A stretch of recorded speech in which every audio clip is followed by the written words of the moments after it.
मेरा नाम है राम सेवक सैनी, थाना बेहरा पड़ता है, जिला दरभंगा पड़ता है, पोस्ट हरसिंहपुर पड़ता है। ये मखाना तैयारी हो रहा है। देखिए, इसको किसान उपजाता है, हम लोग किसान से खरीद के लाते हैं। पहले गाज कर गुड़िया सफाई करते हैं, सफाई करके इसको सुखाते हैं। सुखा के 16 गो 17 गो चलनी से चालने पड़ता है, 17 चलनी से चालने पड़ता है। तकर बाद 17 गो टोकरी में इसको रखते हैं। 17 टोकरी के बाद इसको रखने के बाद इसको की करते हैं, उलाते हैं। उलाने के बाद इसको 24 घंटा छोड़ते हैं। देखिए सर, मखाना में तो अगर 1 एकड़ का तालाब है तो 1/4 हम खाली छोड़ देंगे तो उसमें हम जैसे कि रेहू, नैनी, कतला पालन कर सकते हैं।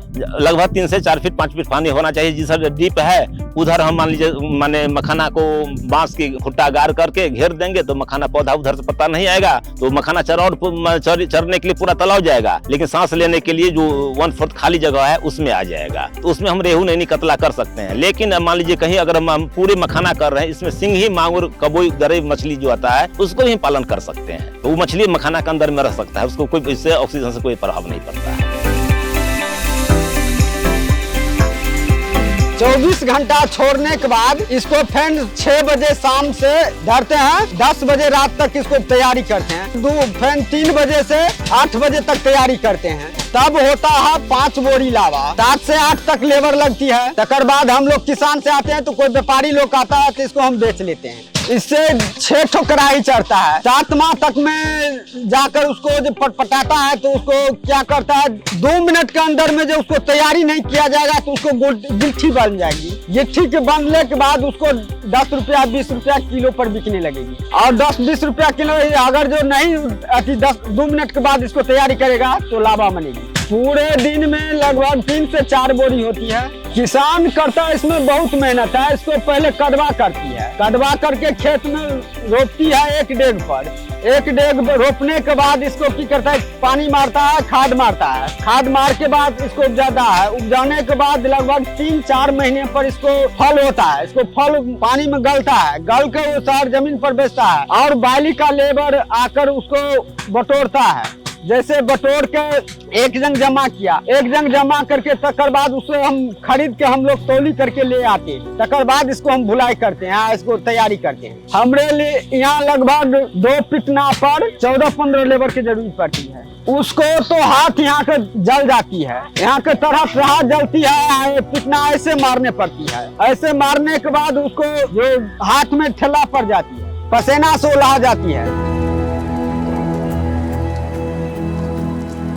सर मखाना पड़ता हूँ 5-6 साल, बहुत मेहनत होती है। ज़्यादा मेहनत उसको सुखाने पड़ते हैं, फिर जब उसको भूजने पड़ते हैं, तो फिर 4 तगाड़ी में डालता है तब मेरा हाथ नहीं पड़ता, मेरा हाथ जल जाता है। इसमें सर गरम आता है, अब इसमें गरम जाता है गुड़िया, मखाना जाता है, इसलिए हम सब फ्री पकड़ता हूँ सर। वो चौड़ा होता है।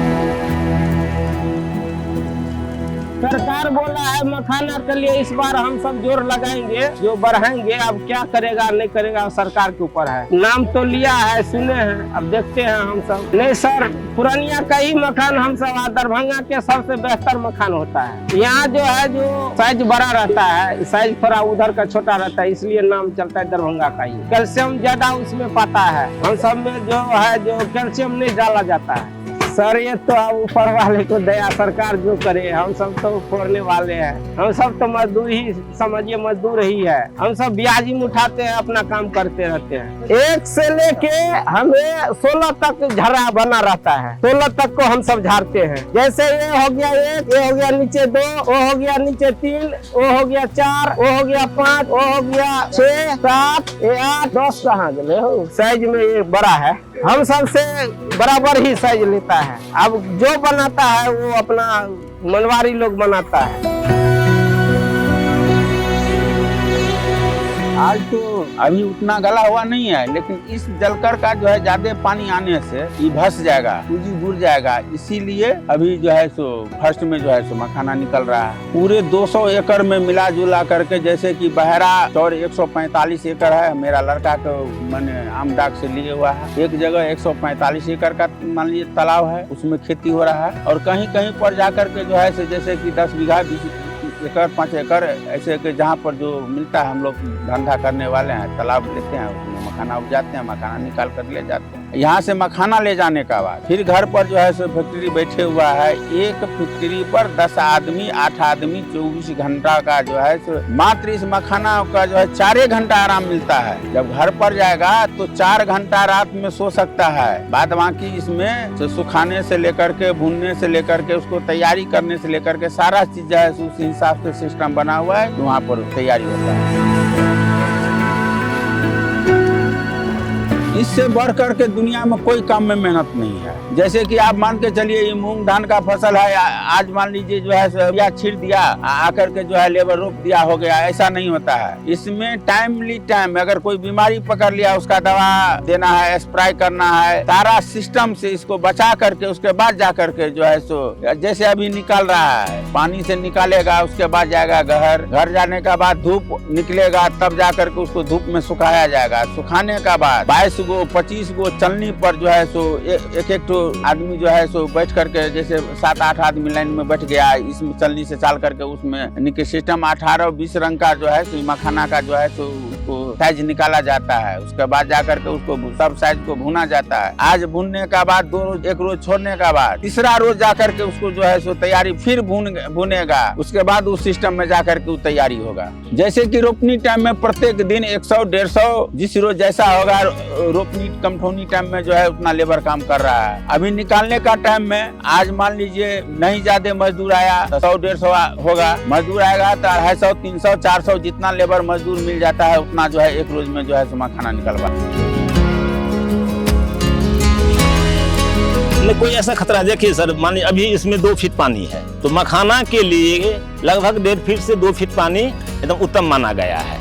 अगर तालाब में कर रहे हैं तो तालाब में 3 फीट से लेकर 5 फीट ही पानी रहता है, तो हम 5 फीट ही पानी ठीक है। तालाब में भी हम लोग करते हैं, तो तालाब में करते हैं तो मछली और मखाना दोनों होता है कि तालाब में भिंडा ऊंचा रहता है, जब बाढ़ का पानी भी आया तो पानी से भिंडा डूबता नहीं है, तो मखाना हम लोग हार्वेस्टिंग करके मछली उसमें रह जाता है। लेकिन इसमें मछली नहीं करते हैं इसलिए कि झील है, जब बाढ़ आएगा तो इसमें पूरा पानी ये हो जाएगा, तो मान लीजिए पानी से हमको मखाना कोई क्षति नहीं होगा सर। अगर बाढ़ भी आता है तो कोई क्षति है, मखाना बाढ़ आते आते मखाना माने हार्वेस्टिंग करने के लायक तैयार हो जाता है, सब मखाना मिट्टी पर बैठ जाता है, उससे कोई दिक्कत नहीं। हाँ, हल्का फल्का दिक्कत 1-2%, मान लीजिए जब पौधा उखड़ गया तो कुछ पौधा उखड़ गया तो उसके साथ साथ कुछ गुड़ी अगर ऊपर आ गया तो थोड़ा फंस कर इधर से उधर चला जाता है, कोई दिक्कत नहीं होता है। इसमें क्या है सर कि मान ली हम लोग मिथिला से, और यहाँ का मिट्टी का गुणवत्ता है कि जैसे कि यहाँ का मिट्टी अगर देखिए तो देखिए किस तरह का मिट्टी है, पूरा इसको हम लोग मटियारी मिट्टी बोलते हैं। और ये मिट्टी का गुणवत्ता है कि मान लीजिए कि इस मखाना को हम लोग जब पॉपिंग करते हैं तो इसमें 50% मखाना जो 6 सूता प्लस यानी 6 सूता 7 सूता 50% मखाना लावा तैयारी होता है, जो बड़ा साइज का लावा होता है। और गुणवत्ता भी कहीं अगर हम लोग भेजते हैं जांच में तो हमारे मखाना का गुणवत्ता नंबर 1 का आता है सर। उसके बारे में हम विशेष नहीं बता पाएंगे, लेकिन हम लोग जो है जो माने दरभंगा में मनोज कुमार जी मखाना अनुसंधान केंद्र वैज्ञानिक है, उनको हम मखाना दे देते हैं और मखाना भेज करके वहाँ से हमको लैब रिपोर्ट मंगवाते हैं। हम अपने डायरेक्ट कहीं अभी नहीं भेजे हैं। बहुत अच्छा है, बहुत खुश हैं और सोच रहे हैं अभी 90 एकड़ में किए हैं, अगले वित्तीय वर्ष में 150-200 एकड़ में मखाना खेती करें। हमारे एफपीओ में अभी लगभग 1000 एकड़ मखाना खेती है। अगले साल में हम सोच रहे हैं कि 2000 से ऊपर एकड़ में मखाना खेती करवावे, कि अपने साथ साथ हमारे बीच जो किसान है उनको भी आगे अगर हम बढ़ रहे हैं तो अपने साथ साथ उन लोगों के लेकर आगे बढ़े। हम भविष्य के लिए और सोच रहे हैं कि अभी मखाना पर काम कर रहे हैं। मखाना के बाद सर हम सोच रहे हैं कि हमारे एफपीओ में जैसे कि खाद बीज का लाइसेंस भी मिल चुका है सर, और इसमें हम ये सोच रहे हैं कि एक तरह का गेहूं जो अच्छा क्वालिटी का गेहूं हो, जो वो बीज मंगवा कर पूरे किसान को एक तरह का गेहूं का फसल उत्पादन करवावे और फ्लावर मिल बैठाकर उस गेहूं को मान लीजिए फ्लावर तैयार करके अपना जो कंपनी बनाए है उस कंपनी के नाम से पैकिंग करके मखान के साथ साथ गेहूं का भी आगे दूसरा कंट्री में भेजने का काम करने का प्रयास में है। उसके बाद धान पर भी काम करेंगे कि जो धान चावल का अदर कंट्री में डिमांड, इस बार एक मुंबई से पार्टी आया होता तो चावल का डिमांड किया था कि उनको कई कंट्री में माल भेज रहा है, तो चावल का चर्चा किया था। तो इस पर हम सोच रहे हैं कि अच्छा धान का उत्पादन किसान के माध्यम से करवा कर राइस मिल भी बैठाकर उसको चावल तैयार करके मखाना के साथ साथ आटा और चावल का भी भेजने का काम करने के प्रयास में है। तो उस उसको जो है ये होगा ना, उसको लॉस लगने का ये नहीं ना होगा। ये आज 600 रुपये हम खरीदे हैं और 400 रुपये हमको बिकेगा, तो इस हिसाब से नहीं खरीदेगा कि भाई हम 600 रुपये खरीदे हमको 700 रुपये बिकेगा। तैयारी करेंगे तो सरकार से यही उम्मीद है कि इसका जो है सो जैसे आप बिहार में दरभंगा जिला का जो है सो मिथिलांचल का जो मखाना का जो अति किए हैं, तो भाई जो किसान है उसको जो है सो उस पर जो है सो थोड़ा ध्यान देना चाहिए कि भाई किसान पैसा कहाँ से लाता है, कहाँ से उसका उपजाता है। हम लोग तो किसी मान लीजिए एक दूसरे से जो है सो कर्ज ले करके जो है सो इसका जो है सो खेती करते हैं। सरकार इस पर कोई अति नहीं दिए हुआ है। पहले के समय में जो था ना, तो उस टाइम में उसका तैयारी करने का भी उतना टेक्निक नहीं था। उस टाइम में हम देखे हैं अपने बाबा सबको कि हाथ से एक तो जाल बीन करके 5 गो 4 गो और उसमें जो है मखाना सुखा करके उस जाल में ऐसे ऐसे के डोला करके उसको जो है सो अलग अलग करके उसके बाद जा करके उसको उला करके तैयारी होता था, जो हम अपने बाबा के टाइम में देखे हुए हैं। उसके बाद हुआ क्या कि टीना का जो है सो कटिंग कर करके जो है सो उसका छेदा छोटा नंबर बड़ा वाला तैयारी हुआ 5 गो। उसके बाद हुआ 7 गो। आज का डेट में जो है 25 ठो चलनी लगता है, 10 ठो लेबर रहता है, एक 2 ठो चलनी एक बार में पकड़ करके उसको चाल करके जो है सो सब अपना बांस का जो है सो टोकरी बना रहता है, उसमें साइज बाय साइज रखता है, जिसमें एक नहीं है कि इसमें इतना धूप लगता है। सब जितना अगर 22 रंग का है तो उसमें 22 रंग का उसमें धूप लगेगा। जिसमें ज्यादा धूप लगता है उसको ज्यादा धूप लगाता है, जिसको कम धूप लगता है उसको कम धूप लगाने के बाद इसमें बहुत सिस्टम से जो है अगर एक जरा सा अगर इधर इधर हो जाएगा तो जैसे कि जो है किसान को घाटा लग जाता है। बच्चे की तरह जैसे कि उससे भी खाना नसीब नहीं होता है। रोटी उस टाइम में जो अगर खाना बना हुआ है तो खाना नहीं खाएगा, लेकिन उस ताक पर वो मखाना का जो है उसको तैयारी करेगा, उसके बाद जाकर के होगा। अगर एक जरा सा इधर इधर हो गया तो जो है सो नहीं मखाना सही नहीं होगा। बहुत दुख होता है। अब जो है सो थोड़ा सिस्टम में आ रहा है, जो कि देख रहे हैं कि थोड़ा रेट जो है सो इस साल जो है सो रेट है, नहीं तो जो है सो जितना पूंजी लगता था उतना भी नहीं बहुत किसान को निकल पाता था। हम लोग का जो है सो GX ऐप जो सरकार को तरफ से मिला है, तो हम लोग जो है सो कोई पदाधिकारी अभी तक जो है ये नहीं जानकारी करने के लिए आया कि फसल आप कैसे उपजाते हैं। किसी से कर्ज लेकर के आपसे उससे किसी किसान से किसी आदमी से पैसा ले करके जो है सो ब्याज पर उसमें पूंजी लगाते हैं, फिर फसल उपजने के बाद उसको ब्याज लगा करके हम लौटा देते हैं। इतना पूंजी तो हम लोग के पास में है नहीं। सरकार भी लोन जो है सो इसका जो है सो ढंग से नहीं दे रहा है कि मान लीजिए सिर्फ रोपनी में 50 लाख 60 लाख रुपया लग जाता है मजदूर का, लेकिन सरकार 1 रुपया जो है दे तब ना सोझे बोला लेता है कि आओ किसान को ये चीज मिल रहा है, लेकिन 1 रुपया आज तक रिकॉर्ड नहीं है कि हम लोग को सरकार कभी दिया होगा। तो सरकार जो है सो अगर मालूम करना चाहिए कि भाई इतना जो फसल है तो कौन कौन किसान कर रहा है, उसको उस ढंग से सुविधा देना चाहिए, लेकिन एक भी जो है सुविधा नहीं है हम लोग का। अगर इसी में बाढ़ चला आएगा तो मखाना जो है भस जाएगा तब पूंजी गर्क हो जाएगा। कभी नहीं मदद किया।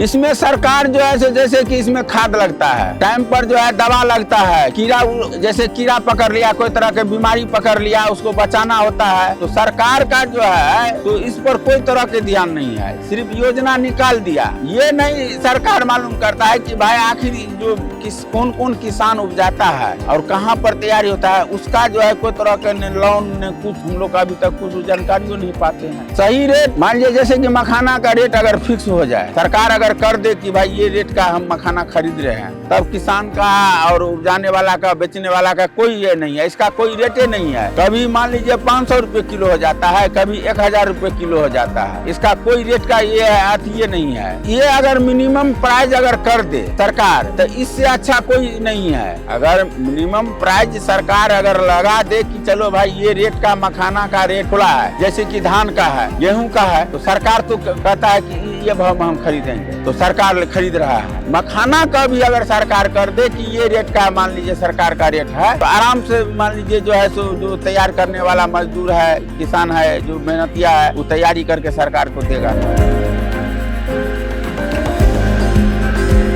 किसान को तो हम यही सलाह देना चाहते हैं, और हर वक्त मान लीजिए कि अपने साथ साथ कई किसान को बराबर रखते हैं, और जहाँ मखाना खेती हम करते हैं वहाँ कुछ किसानों को पार्टनरशिप में भी रखते हैं कि कुछ लोग देखेगा कि हाँ मखाना खेती कर रहा है, मुनाफा अच्छा हो रहा है, तो हमारे साथ दूसरा भी किसान आएगा, और किसान का मुनाफा होगा तो लोग ए2 में जो मान लीजिए 20-25 महीना कमाने के लिए बाहर अगर जा रहा है, तो 10 एकड़ में अगर हम 10 आदमी मिलकर भी खेती कर लेते हैं तो 2.5-3 लाख रुपए हम 10 एकड़ में 10 आदमी मिलकर खेती करेंगे तो हम उतना मुनाफा हमको हो जाएगा। उनको तो हम यही कहेंगे कि अब हमारे राज्य सरकार और केंद्र सरकार के माध्यम से युवाओं के लिए इतना बड़ा योजना सब चलाया जा रहा है कि मुख्यमंत्री उद्यमी योजना हो या PMEGP हो, FMEP हो, तो माने खेती के साथ साथ हम ऐसा उत्पादन करें, खेती करें, तो उस खेती को उत्पादन को हम प्रोसेसिंग पैकेजिंग करके और मार्केट में उतारने का काम करेंगे और अच्छा इनकम कर पाएंगे। किसान को तो हम यही कहेंगे कि अभी हमारे माने GI टैग मिला है मिथिलांचल को मखाना के लिए, तो मखाना पर अच्छा मेहनत करें और मखाना का रेट देख ही रहे हैं हम लोग के दिन दुना रात चौगुना। जो मान लीजिए 3 साल पहले मखाना का रेट क्या था कि 5000 कुंटल कोई लेने वाला नहीं था, अभी के दौर पर 30,000 कुंटल मखाना का लिए पार्टी खोज रहा है। हाँ, तो इस तरह से हम खेती करेंगे तो हमको दुगुना नहीं, सरकार जो बोल रहा है कि किसान का आय दुगुना नहीं 4 गुना 5 गुना सामने में झलक रहा है सर। मेरा तो अभी मान लीजिए कि अगला साल भी लगभग 3-4 करोड़ का टर्नओवर हुआ था सर। इस बार तो लगभग हमारा आंकड़ा हम रखे हुए हैं कि लगभग 50 करोड़ का टर्नओवर होगा सर।